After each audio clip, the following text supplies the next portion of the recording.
Good morning students. आज हम chapter number 20 start करेंगे और इसका नेम है फ्यूल्स फॉर ट्रैवल।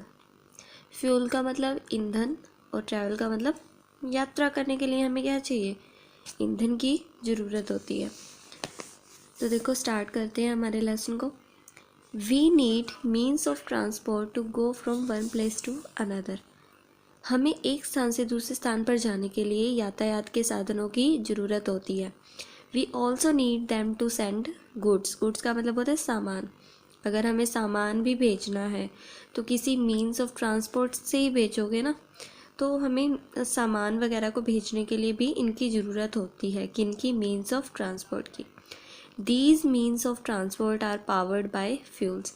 अब ये जो मीन्स ऑफ ट्रांसपोर्ट है, इनको जो शक्ति मिलती है, ऊर्जा मिलती है, वो किससे मिलती है? फ्यूल से मिलती है, ईंधन से मिलती है। जैसे आपको कार वगैरह चलानी है तो उसमें पेट्रोल डालते हो ना, तो वो उसके लिए फ्यूल का काम कर रहा है। ठीक है, तो देखो, do you know what is a fuel? क्या आप जानते हो कि फ्यूल क्या है? एनी सब्सटेंस, ऐसी कोई भी चीज़ that release heat and energy, जो ऊष्मा और ऊर्जा को रिलीज़ करे। ऑन बर्निंग, कब रिलीज़ करे? जब वो चीज़ जले ना, तो हीट और एनर्जी को रिलीज़ करे, तो उसे हम क्या बोलेंगे? फ्यूल बोलेंगे कि ये क्या है? फ्यूल है। जैसे लकड़ी जलती है तो हीट भी प्रोड्यूस होती है, एनर्जी भी प्रोड्यूस होती है। तो यानी कि वुड क्या है? एक फ्यूल की तरह काम कर सकते हैं। पेट्रोल हो गया, डीजल हो गया, ये सभी क्या है? फ्यूल के ही टाइप्स हैं। सोर्सेज ऑफ एनर्जी, एनर्जी के सोर्सेज क्या क्या हो सकते हैं? जैसे कि हमें सूरज से भी एनर्जी मिल सकती है, विंड से भी एनर्जी मिल सकती है, वाटर से भी मिल सकती है। कैसे मिल सकती है वो भी हम पढ़ेंगे। तो हमारा टॉपिक है सोर्सेज ऑफ एनर्जी, एनर्जी के सोर्स यानी स्रोत। Energy can be obtained from two sources. Energy को हम दो स्रोतों से प्राप्त कर सकते हैं। एक तो होते हैं रीन्यूएबल सोर्सेज और एक होते हैं नॉन रीन्यूएबल सोर्सेज। ठीक है, रीन्यूएबल सोर्सेज मतलब क्या होता है? जिन एनर्जी के सोर्सेज का हम बार बार कंटिन्यूसली यूज़ कर सकते हैं ना, तो उनको हम बोलते हैं रीन्यूएबल सोर्सेज ऑफ एनर्जी। ठीक है, तो देखो, the sources of energy which can be used continuously और which can be renewed are called या are known as renewable sources of energy.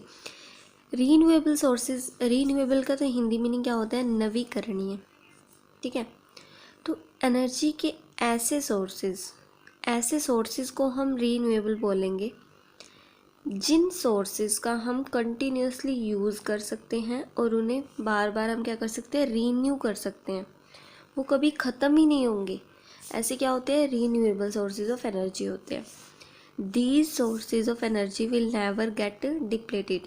ये सोर्सेज जो हैं एनर्जी के, वो कभी भी डिप्लेटेड नहीं होंगे, ख़त्म नहीं होंगे, नष्ट नहीं होंगे। The main renewable sources of energy are, जो main renewable sources of energy है, नवीकरणीय ऊर्जा के साधन है, वो क्या है? एक तो सन है हमारा, सूरज, विंड हवा है, और वाटर पानी है। देखो, सूरज से तो आपको पता है, सन के बारे में, the sun's energy is called the solar energy. जो सन से एनर्जी मिलती है उसे क्या बोलते हैं? सोलर एनर्जी बोलते हैं, सौर ऊर्जा बोलते हैं। It can be use for heating and cooking. Solar energy का यूज़ हम हीटिंग के लिए और कुकिंग के लिए कर सकते हैं, यानी खाना पकाने के लिए कर सकते हैं। दीज डेज, इन दिनों, many devices such as solar cookers, solar lamps and solar water heater have been developed to trap the sun energy. आजकल यानी इन दिनों में बहुत सारे डिवाइसेस जैसे कि solar cooker, solar lamp, solar water heater, ये सभी डेवलप किए जा चुके हैं सन की एनर्जी को ट्रैप करने के लिए। ठीक है, जैसे कि ये सोलर कुकर है। अब नेक्स्ट है विंड। विंड भी एक रीन्यूएबल सोर्स ऑफ एनर्जी है। मूविंग एयर को हम क्या बोलते हैं? विंड बोलते हैं। Moving air is called wind. Wind is also a potential source of energy. ये पोटेंशियल यानी स्थितिज ऊर्जा का एक एग्जाम्पल बोल सकते हैं। Wind energy can be use to generate electricity with the help of windmills. Wind energy का यूज़ इलेक्ट्रिसिटी को जनरेट करने के लिए किया जा सकता है with the help of windmills. इन पवन चक्कियों को लगाकर ना, इनसे हवाओं से क्या बनाई जाती है, इलेक्ट्रिसिटी बनाई जाती है। जैसे कि कोस्टल एरियाज़ में बहुत ज़्यादा हवा चलती है, आपने देखा होगा, तो यहाँ पर विंड मिल्स लगाई जाती हैं। इन इंडिया कोस्टल एरियाज़, जो समुद्र के किनारे होते हैं ना, जो एरिया तटीय इलाके जिन्हें बोलते हैं, the coastal areas have been identified for the installation of windmills. Windmills को लगाने के लिए इंडिया में कोस्टल एरियाज यानी तटीय क्षेत्रों को आइडेंटिफाइड किया गया है, यानी वहाँ पर लगाई जाती हैं विंड मिल्स। सिंपल सा इसका मीनिंग ये है। अब देखो वाटर कैसे है रीन्यूएबल सोर्स ऑफ एनर्जी। तो देखो moving water can also be use to generate electricity. Moving water जो होता है, बहता हुआ जो पानी होता है ना, उसका यूज़ किया जा सकता है किसमें, इलेक्ट्रिसिटी को जनरेट करवाने के लिए। Electricity produced from water is called hydroelectricity. जो इलेक्ट्रिसिटी हम वाटर से बनाएंगे उसे हम क्या बोलेंगे, हाइड्रो इलेक्ट्रिसिटी बोलेंगे। To produce hydroelectricity water is collected in dams and then allowed to flow down in high speed. Hydroelectricity को प्रोड्यूस करने के लिए पहले तो वाटर को डैम्स में इकट्ठा किया जाता है, बांध बनाए जाते हैं, फिर उन्हें क्या किया जाता है, हाई स्पीड से ये नीचे आते हैं। देखो जैसे पीछे डैम दिखाई दे रहा है, ऐसे ही हाई स्पीड से नीचे आता है पानी, ठीक है। जो मूविंग वाटर हुआ, ये पानी बहने लग गया ना अब यहाँ से, मूविंग वाटर जो होता है फिर इसमें टर्बाइंस लगे हुए थे, उनको रोटेट करता है, विच जनरेट्स इलेक्ट्रिसिटी। टर्बाइन रोटेट करेंगे तो इलेक्ट्रिसिटी क्या हो जाएगी, जनरेट होगी। नेक्स्ट देखो नॉन रिन्यूएबल सोर्सेज, अनवीकरणीय ऊर्जा के साधन। तो नॉन रिन्यूएबल का मतलब होता है जो एक दिन ख़त्म हो जाएंगे, लगातार अवेलेबल नहीं है अब वो हमारे लिए, उन्हें रीन्यू नहीं किया जा सकता। जैसे कि पेट्रोल है ना, वो एक लिमिटेड क्वांटिटी में अवेलेबल है हमारी अर्थ पर, तो एक ना एक दिन वो ख़त्म हो जाएगा। तो ये क्या है, non renewable source of energy है पेट्रोल। तो देखो the sources of energy which will not be available continuously. Energy के ऐसे सोर्सेज जो कॉन्टीन्यूसली हमारे लिए वे अवेलेबल नहीं रहेंगे, और which can not be renewed, और उन्हें हम रीन्यू भी नहीं कर सकते, यानी बार बार उनका उपयोग नहीं कर सकते, are known as non renewable sources of energy. ऐसे को क्या बोलते हैं हम, non renewable sources of energy. For example coal, petroleum, natural gas are the examples of non renewable sources of energy. They are also called fossil fuels. इन्हें क्या बोलते हैं हम, फॉसिल फ्यूल्स बोलते हैं।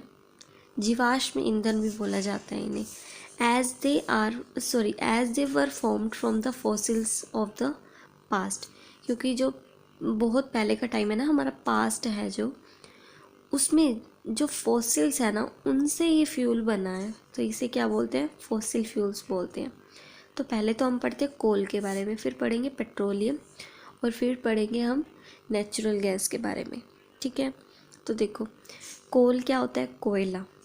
Coal is formed from the remains of plants that lived millions of years ago।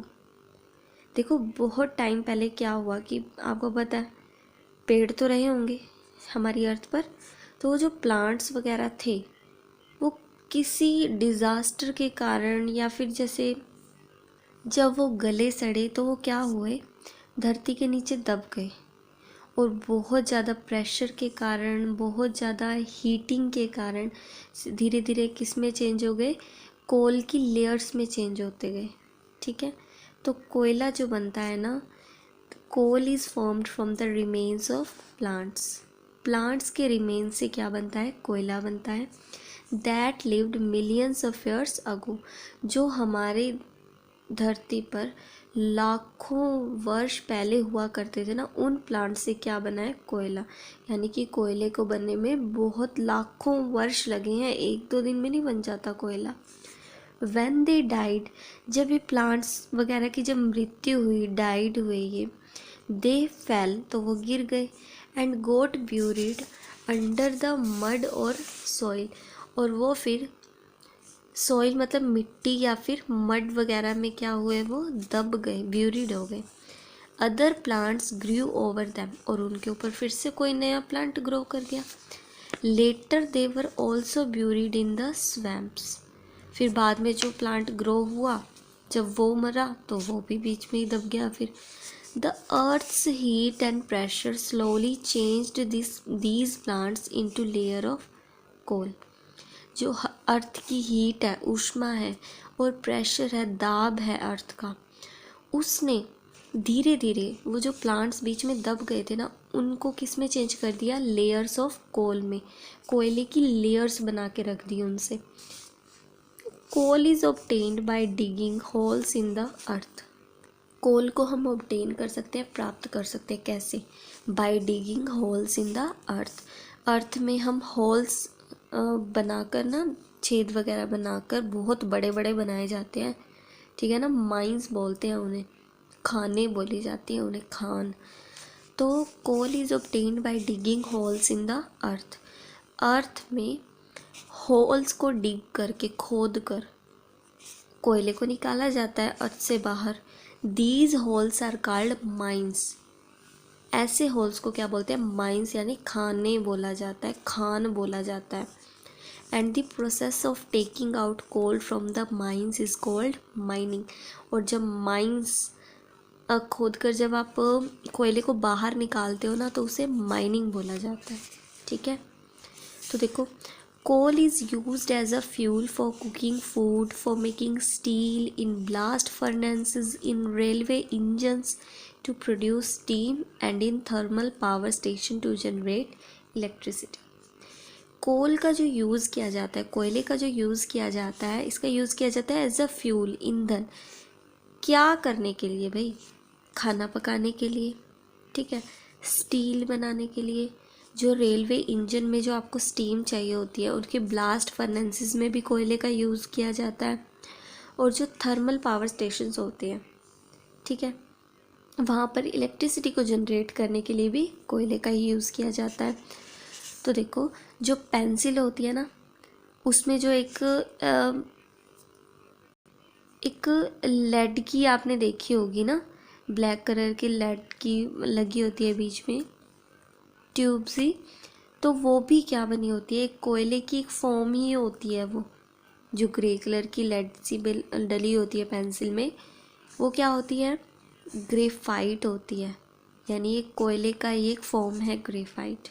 ये जो आपको दिखाई दे रही है ना, ये जो इसके अंदर एक ट्यूब डली हुई होती है, तो वो किसकी है? ग्रेफाइट की है, ठीक है ना। ये जो आप सिक्का जिससे लिख रहे हो ना आप पेंसिल से, वो ग्रेफाइट से लिख रहे हो आप। अब देखो, in India coal mines are situated in Dhanbad and Jharia, Jharkhand.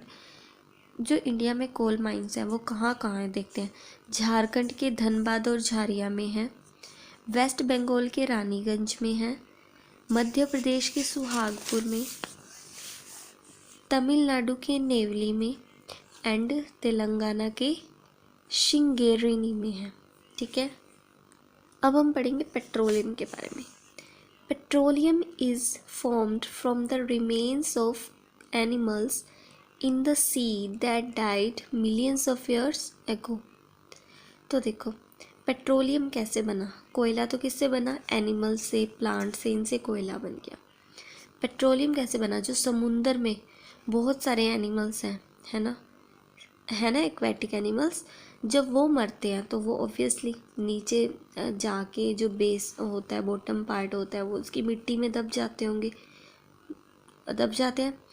तो फिर क्या होता है? अर्थ की हीट और प्रेशर के कारण वो किस में कन्वर्ट हो जाते हैं?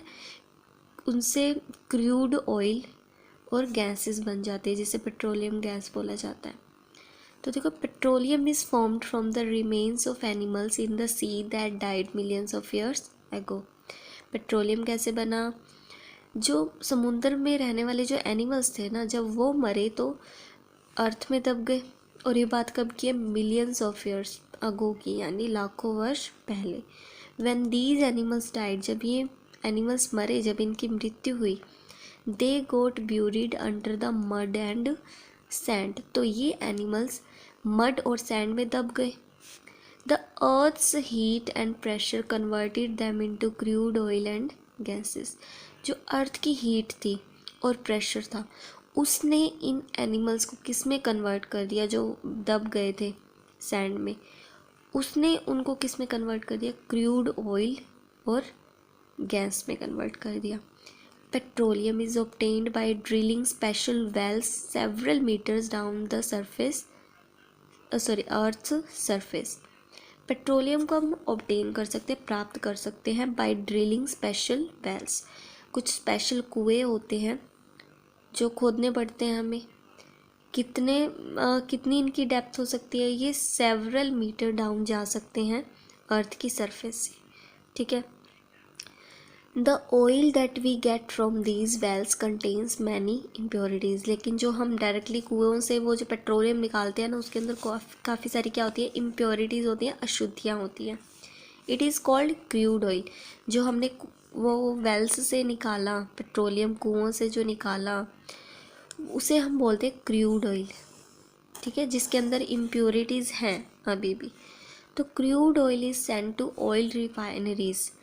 क्रूड ऑयल को कहाँ भेजा जाता है? ऑयल रिफाइनरीज में भेजा जाता है, तेल शोधक कारखानों में भेजा जाता है, जहाँ पर इसे अब रिफाइंड किया जाता है पेट्रोल प्राप्त करने के लिए। Where it is refined to get petrol. In India petroleum wells are situated in Ankleshwar Gujarat, Digboi Assam and Mumbai high Maharashtra. India में जो पेट्रोलियम के वेल्स हैं वो कहाँ कहाँ हैं? गुजरात के अंकलेश्वर में, आसाम डिगबोई में एंड महाराष्ट्र के मुंबई हाई पर, ठीक है। और भी काफ़ी जगह हैं, लेकिन ये मेन्स हैं जो आपने याद रखनी है। Petrol is used as a fuel in cars, buses, scooters and aeroplanes. Petrol का फ्यूल की तरह यूज़ करते हैं किसमें? कार, बसेस, स्कूटर और एरोप्लेन्स पे। It is also use for dry cleaning cloth. Cloth को जब ड्राई क्लीन किया जाता है तो भी पेट्रोल का यूज़ किया जाता है। We get paraffin, wax, kerosene, diesel and Vaseline from crude oil. जो हम कुओं से वो जो ऑयल निकालते हैं ना, उसे क्रूड ऑयल बोलते हैं। उससे हमें paraffin, wax, kerosene, diesel, Vaseline वगैरह ये सब चीज़ें मिल जाती हैं। Paraffin wax is used for making candles and boot polish. Paraffin wax जो निकलती है ना, उसका यूज़ हम कैंडल्स बनाने के लिए, बूट पॉलिश बनाने के लिए यूज़ करते हैं। कैरोसिन का यूज़ और डीजल का यूज़ कैसे किया जाता है? फ्यूल्स की तरह किया जाता है। अब देखो, अब पढ़ेंगे नेचुरल गैस के बारे में। प्राकृतिक गैस क्या होती है? It is found along with petroleum. किसके साथ मिलती है हमें? पेट्रोलियम के साथ मिलती है। It is used for cooking food as LPG in houses and for running vehicles such as CNG। इसका जो यूज़ किया जाता है ना LPG में, लिक्विफाइड पेट्रोलियम गैस, खाना पकाने के लिए LPG के फॉर्म में इसका यूज़ किया जाता है, नेचुरल गैस का, घरों में। और जो व्हीकल्स रन किए जाते हैं जो CNG से रन होते हैं, कंप्रेस्ड नेचुरल गैस से, तो इसमें भी नेचुरल गैस का यूज़ किया जाता है। CNG is a pollution free fuel. जो CNG होती है, कंप्रेस्ड नेचुरल गैस, वो क्या है? एक प्रदूषण रहित ईंधन है, पोल्यूशन फ्री फ्यूल है।